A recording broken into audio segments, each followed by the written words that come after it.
All right, guys, it's that time of year again. Carpenter bees are starting to come out. I want to take a little bit of time, make a quick video, show you how to make some traps, tell you a little bit about the carpenter bees.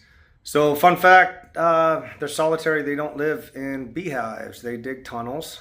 Well, they vibrate their bodies and push their bodies against the wood, boring a tunnel about 3/8 to ½ inch wide into wood. They love untreated wood, unpainted wood. Some of their tunnels can go 6 inches to up to 10 feet deep. And they go in there and they lay their eggs and deposit some pollen. Females do sting. They rarely sting. The males do not sting. And then they hibernate.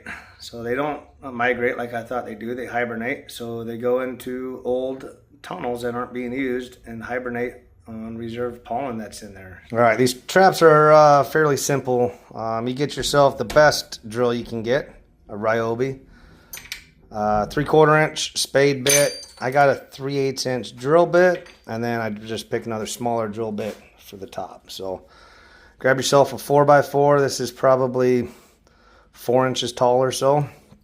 You drill a 3/4 inch hole out the bottom, and then you come in and you drill a hole, 3/8 inch hole at a 45-degree angle. Let me see if I can show you this.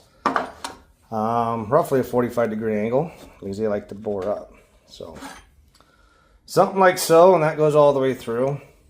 And then I took a smaller hole drill. I'm going to put a eye bolt in there so I can hang it up. And then all you have to do, or all that's left to do, is right around here. You're going to screw on the lid to a glass jar, and then screw your glass jar onto it. Hang it upside down, and the jar will fall off that. So the theory behind this, the bees will come here, crawl up their tunnel. Once they get to the end of their tunnel, they're going to take the path of least resistance, which is back down through the hole, and then into the jar.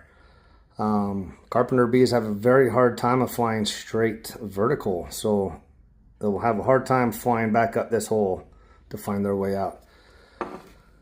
In the bottom of the glass, you can put some honey. Just be careful on what you put in there because you might attract some other bees, some honey bees or whatever. But this should do the trick. Other bees that get in here, they don't have a hard time flying straight up vertical, so they should be able to come out as well.